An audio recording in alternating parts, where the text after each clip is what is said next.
Good day, everyone.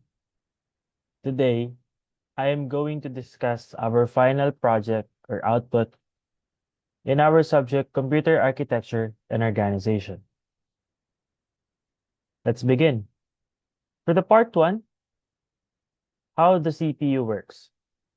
The CPU, or the Central Processing Unit, is often called, or it's the term that many of us know as the brain of the computer.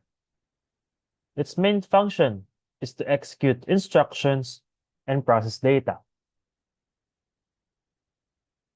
In today's time, the CPU, or the Central Processing Unit, is very used in our day-to-day lives. Just like now, I am using a Central Processing Unit in order for me to make videos so that all of us can learn. At the basic level, a CPU consists of three major parts. First one is the control unit. What is the control unit? The control unit is responsible for directing all operations inside the CPU. It does not process data itself, but instead tells other components what to do and when to do it. So in layman's term, the control unit is like traffic enforcers, where they handle traffic in the roads. However, the control unit handle and direct all operations inside the CPU. For example, the control unit tells memory when to send data, what time. Next, it tells the ALU, or the arithmetic logic unit, when to perform calculations like addition, subtraction, and many more. And lastly, it controls the movement of data between registers. For the second part, just like I've mentioned earlier, we have arithmetic logic unit, or ALU. The ALU is where actual calculation happens. It performs arithmetic operation such as addition and subtraction, as well as logical operations such as AND or EDNET.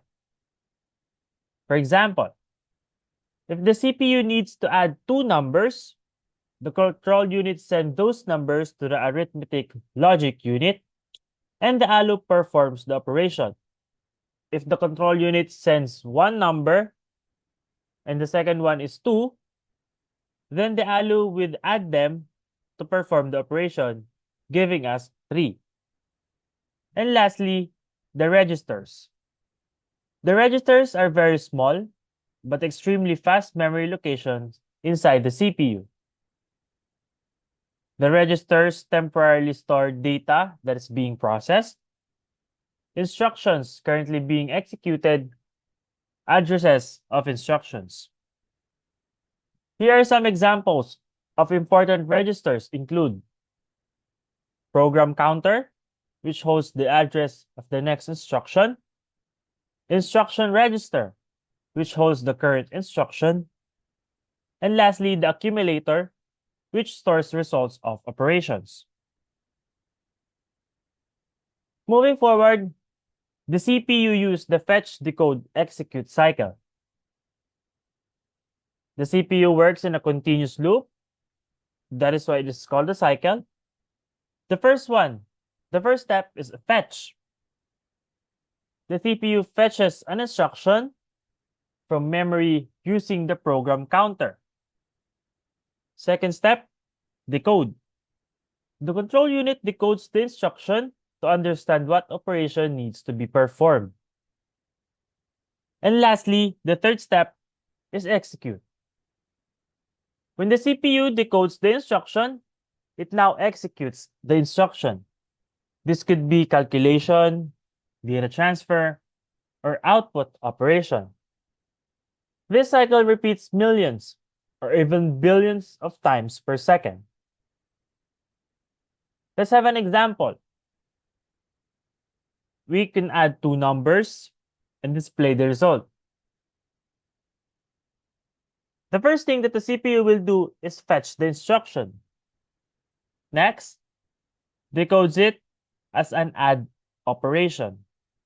Third, it executes the addition using the arithmetic logic unit. Fourth, stores the result in a register. And lastly, for the final step, it outputs the result. Moving forward, let us talk about the evolution of CPU.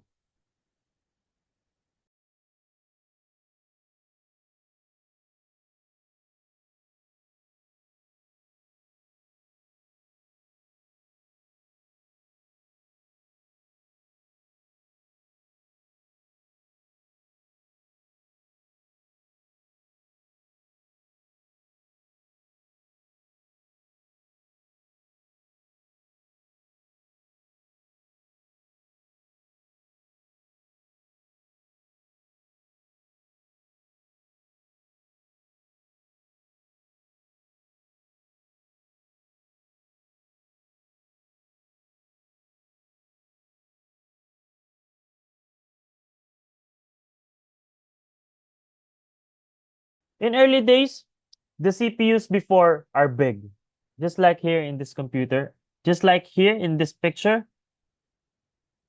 This is a CPU. The early CPUs and computers use vacuum tubes. They are large, very large. They consume a lot of power, and since they are large, they generate a lot of heat, which causes them to be extremely slow compared to the modern CPUs and systems nowadays. However, we should be grateful and thankful as they laid the foundation for electric computing. After that, the transistors and microprocessors began. Vacuum tubes were later replaced by transistors, which are smaller, faster, more reliable, and more energy efficient compared to the previous CPU. Eventually, this led to the creation of microprocessor, where the entire CPU was placed on a single chip, as this was revolutionary and made personal computers possible. As the technology improved nowadays, it also increases its performance. The CPUs increased from 86-bit to 16-bit, 32-bit, and 64-bit. And clock speeds increased as instruction set became more powerful. Pipelining also was introduced, allowing CPUs to work on multiple instructions simultaneously. Nowadays, modern CPUs now feature multiple cores. We have dual core, quad core, and many more. And also advanced caching systems, out of order execution, and branch prediction. Today, CPUs can execute billions of instructions per second, making modern computing extremely fast and efficient. Now let's talk about the GPU. The GPUs are designed to handle graphics rendering, such as drawing images and videos on the screen.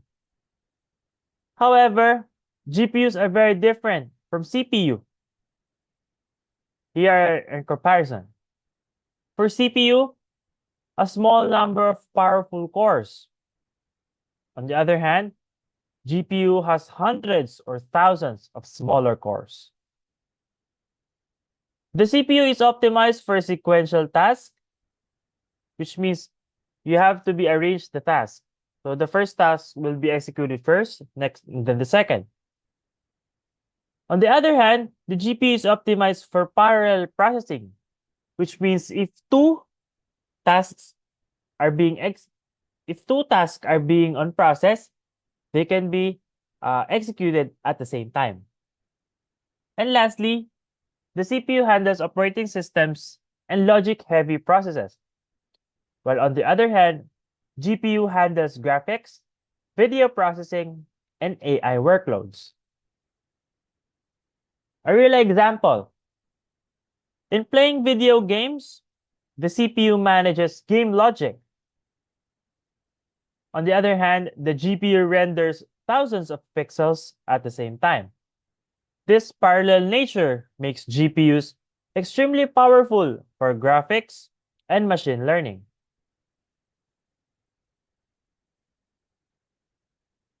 Next, we have SAP1 operations. SAP1, which stands for Simple as Possible Computer. SAP1 is a basic educational CPU model designed to help students understand how a CPU works internally. SAP1 components includes program counter, memory address register, RAM, instruction register, accumulator, ALU, control unit, and output register.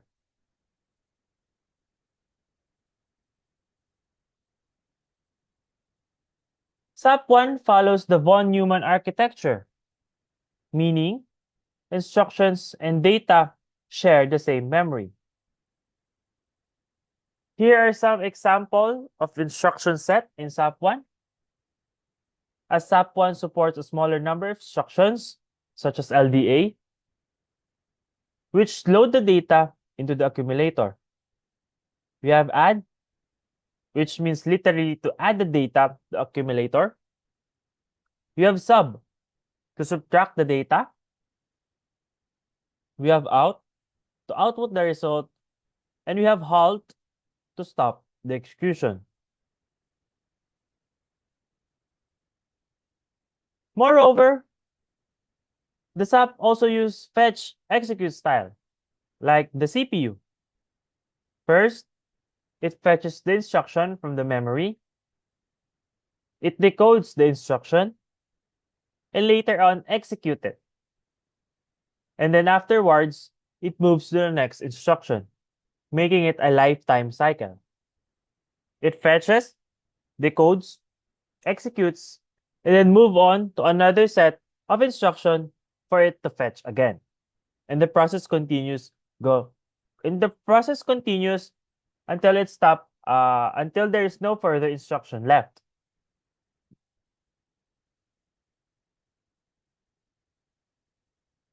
And lastly, the SAP1 programming. SAP1 programs are written in assembly language, which is easier for humans to understand than machine code.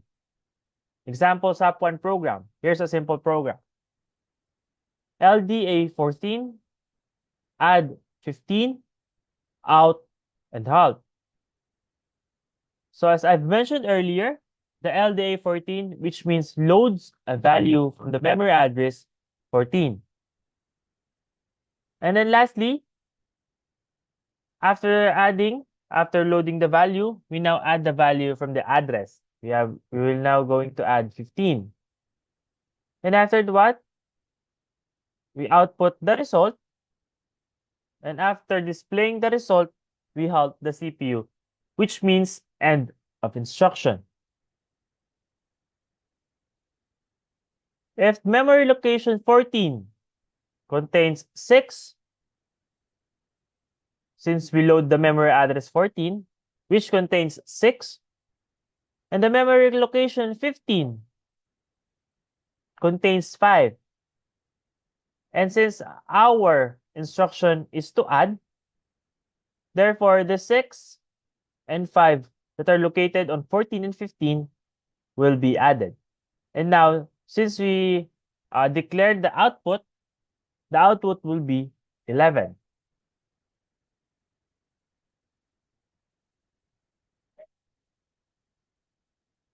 SAP1, or Simple as Possible Computer, helps us understand how instructions are stored. In using a computer, there are thousands of instructions that can be set by the user. And through SAP1, they can handle and store the instructions in the memory so that the computer can process it and decode it. Next, SAP1 also helps understand how control signals work. And lastly, SAP1 helps us understand how CPUs execute programs step by step. It is a foundation for understanding real-world processors. It is important for us to know how is the process, what is going on in the process, and not just randomly type to the computer. For us users, we should also wait if sometimes the instructions are not being executed in the earliest possible time. To summarize, first, the CPU executes instruction using fetch, decode, and execute cycle. As a user, I will type to the keyboard. That is the fetch. The CPU fetches what am I typing. However, the words that I am typing, it doesn't understand. That is not the language of the computer. There goes the second, the decode. After I type some words, the CPU decodes it, making it into a computer language. After understanding what I've typed, it now executes and therefore output and display the result. And the cycle goes on and on and on. Next, the CPUs evolved from simple mechanical system to powerful multi-core processors. Earlier, I showed a picture of a very large CPU. Compared today, CPUs are very small, like this. Looking back, we can see how big the difference is. From being a big CPU, and now the tiniest CPU we have today. Next, GPUs specialize in parallel processing. Nowadays, GPUs are trend. Why? Because video games are popular, as well as the use of artificial intelligence or AI.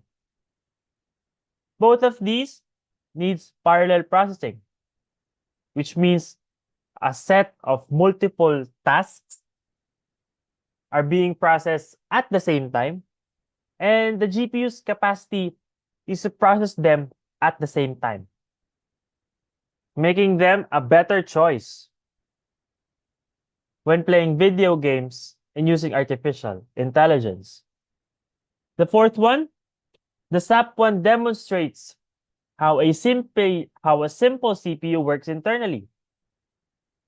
SAP1 demonstrates us how CPU works. It's step-by-step process.